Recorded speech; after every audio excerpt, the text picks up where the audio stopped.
आप सभी लोग इस वक्त यहाँ एक कारण से हैं और ये वो कारण नहीं है जो आप इस वक्त सोच रहे हैं।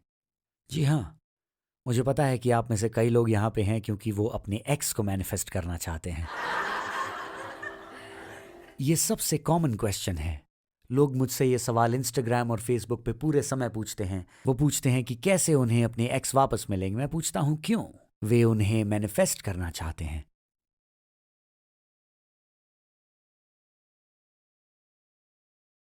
कई सारी चीज़ें हैं इसके बारे में, और लॉ ऑफ अट्रैक्शन कैसे काम करता है मैं आपको बताता हूँ। हर एक चीज़ जो आपके दिमाग में रही है एक समय पर, कोई भी थॉट, वो एक्चुअली मैनिफेस्टेशन है। हर एक थॉट मैनिफेस्टेशन है। ये आप सभी के लिए बहुत ही इंपॉर्टेंट पॉइंट है। हर एक थॉट मैनिफेस्टेशन होता है।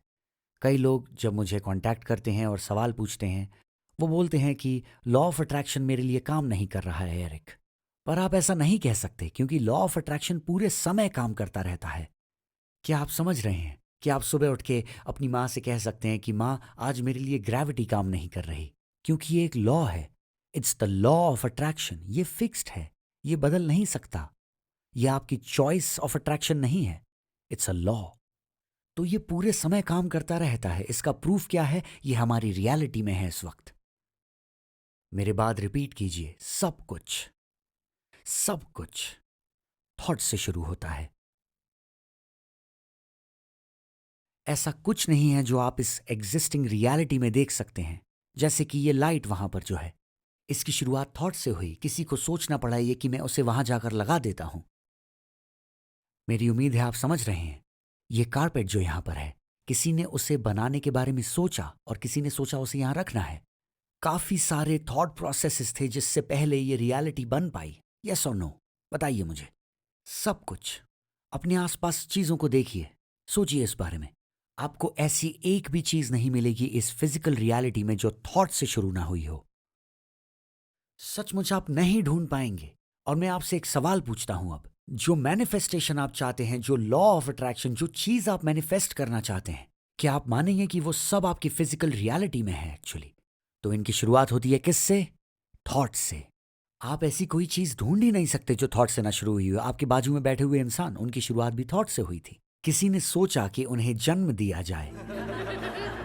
और ये तो सच है। सोचिए इस बारे में। और मैनिफेस्टेशन के एक्चुअल रियलिटी में आने के लिए, इस फिजिकल रियलिटी में आने के लिए बहुत सारे थॉट प्रोसेसेस होते हैं। तो इसका क्या मतलब है? इसका मतलब है कि आप में से कोई भी यहां पर एक्सीडेंटली नहीं है। शायद आपके दोस्त ने आपको यहां पर इनवाइट किया होगा। ये फिर भी एक्सीडेंट नहीं है। हम बात करते हैं कोइंसिडेंसेस के बारे में, पर जो वर्ड कोइंसिडेंस है वो कोइंसाइड शब्द से आता है। एक मैथमेटिकल टर्म जो सजेस्ट करता है कि दो चीजें एक साथ जुड़ी होनी चाहिए, वो कोइंसिडेंस है। पर एक चीज समझना जरूरी है। मैं क्यों कहता हूं कि पहले आपको कप को खाली करना जरूरी है, एम्प्टी द कंटेनर। तो वो सब कुछ जो आपके कंटेनर में है इस वक्त, वो आपको ब्लर करता है ये देखने से कि आप यहां पर इस वक्त क्यों हैं।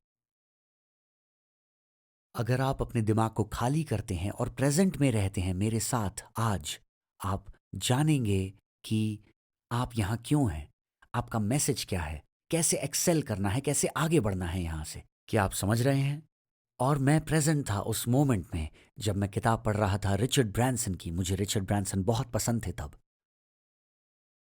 और उस बुक में ये लिखा था, उसने कहा कि अगर आपको नहीं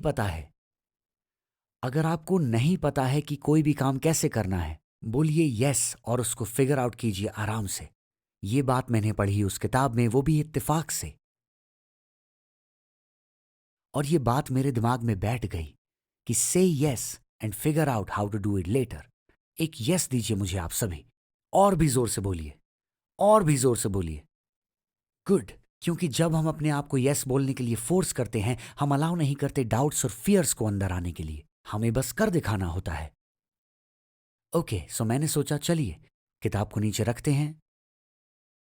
अगले दिन मैं अपने रेस्टोरेंट में खड़ा था और कुछ बहुत ही रोमांचक घटित हुआ वहां पर।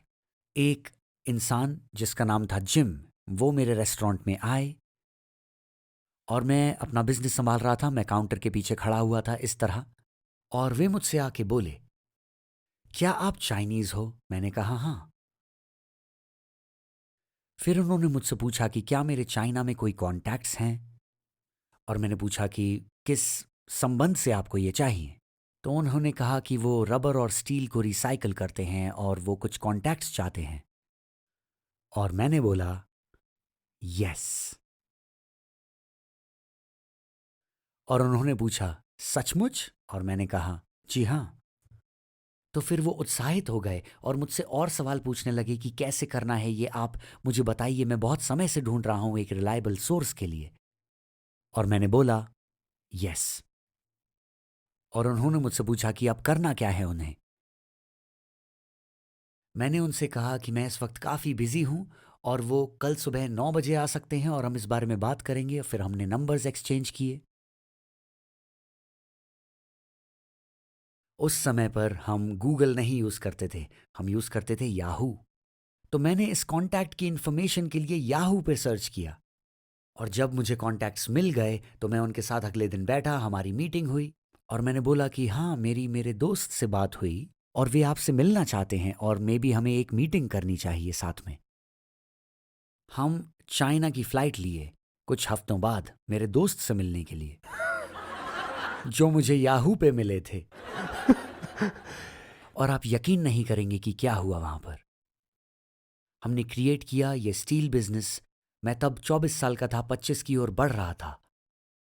इसके बाद हम सबसे बड़े लाइसेंस रबर और स्टील एक्सपोर्टर्स बन गए।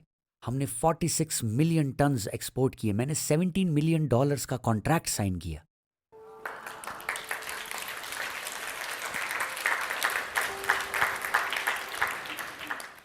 एक्सीडेंट। एक्सीडेंट की मैंने वो किताब पढ़ी। एक्सीडेंट की वो मेरे दिमाग में अटक गई बात कि मैं फिगर आउट करूंगा बाद में। एक्सीडेंट की वो आदमी वहां पर आया। तो क्या आप मानेंगे अगर मैं कहता हूं कि आपके मैनिफेस्टेशंस आपके लिए पूरे समय काम कर रहे हैं बिना आपके जाने?